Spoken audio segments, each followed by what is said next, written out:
মোহাম্মদ মামুনুল ইসলাম Medina থেকে বলছি। কোথা থেকে? মদিনা থেকে। মদিনা থেকে, মাশাআল্লাহ, বলেন। শেখ, আমার প্রশ্ন হলো, আমি আমার পরিবারকে এবং আত্মীয়দেরকে এক কথায় দিনই দাওয়াতের কাজ আমি কিভাবে করব বেদাতি এলাকায়, একটু উপদেশ দিন। কেমন করে দাওয়াতের কাজ করবেন? জি। যেমন করে রোগের চিকিৎসা করেন, যেমন করে রোগের চিকিৎসা করেন।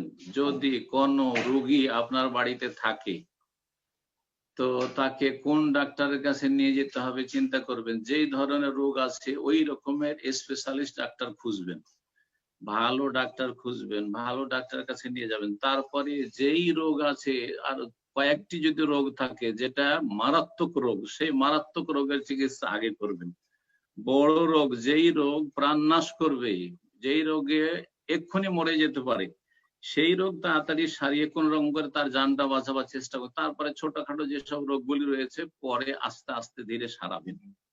ঠিক ওই রকমই একজন পাপী লোক, তার মধ্যে অনেকগুলি পাপ থাকতে পারে, সে যদি শিরকে লিপ্ত থাকে, তার যদি তৌহিদ ঠিক না থাকে, তো প্রথম তৌহিদের দাওয়াত দিতে হবে, শিরক মুক্ত করার চেষ্টা করতে হবে। যদি শিরকের রোগ না থাকে, বিদাতের রোগ আছে, হ্যাঁ, তো দেখতে হবে যে বড় অনেকগুলি বিদাতের মধ্যে কোনটা বড় বিদাত, তো বড় বিদাতের রোগ আগে ভালো করার চেষ্টা করতে হবে।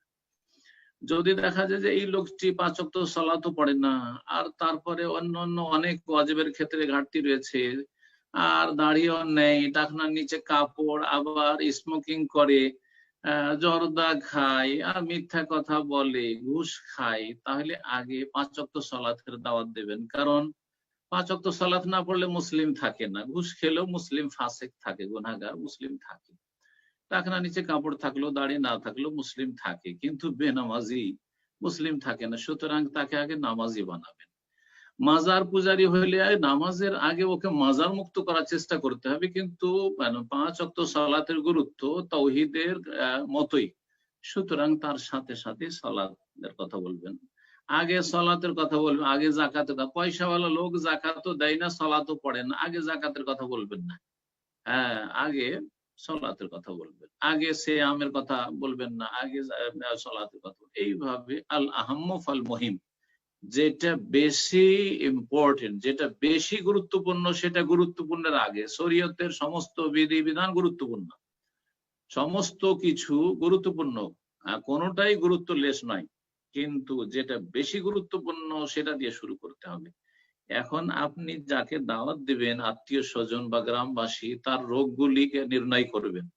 যেমন একজন চিকিৎসক আগে রোগ নির্ণয় করে, যদি আপনি রোগ নির্ণয় করতে পারেন তাহলে ভালো কথা। যদি আপনি বুঝেন যে না, আমার দ্বারা তো আমি তো বুঝতে পারছি না যে এর কোনটা থেকে শুরু করব, তাহলে ভালো আলেম দ্বারা দাওয়াত দেওয়াবেন। কিভাবে? হয় ভালো আলেমদের কাছে নিয়ে যাওয়ার চেষ্টা করবেন, আর না হলে ভালো আলেমদের আলোচনাগুলি শোনাবেন, ভালো আলেমদের বই পুস্তক পড়াবেন, লিখনি পড়াবেন। আপনার অল্প বিদ্যাতে সরাসরি আপনার দাওয়াত দিতে গিয়ে অনেক সময় ভুল করতে পারেন, আর লাভের জায়গায় ক্ষতি হতে পারে। এজন্য আমি বলি যে ভালো ভালো আলেমদের আলোচনা শোনান অথবা বই পড়ান। যে বই পড়তে আগ্রহী বই পড়িয়ে সংশোধন করেন, যে শুনতে আগ্রহী তাকে শুনিয়ে হেদায়েত করার চেষ্টা করেন। আর যতটুকু আপনি ভালো করে জানছেন, যেটাতে ভুলের কোনো সম্ভাবনা নেই, স্পষ্ট বিষয়, সেই বিষয়টি আপনি আপনার ভাষাতে পেশ করতে পারেন এবং সংশোধনের চেষ্টা করতে পারেন। জি, তো এই বিষয়টা অত্যন্ত লম্বা বিষয় যে প্রশ্ন করেছেন। আশা করি আমার এই সংক্ষিপ্ত কথায় বুঝতে পারছেন যে কিভাবে একটা পাপী লোককে, গুনাহগারকে বা বাঁকা লোককে সোজা করবেন, হেদায়েতের পথে নিয়ে আসবেন। আল্লাহ যেন তৌফিক দান করেন।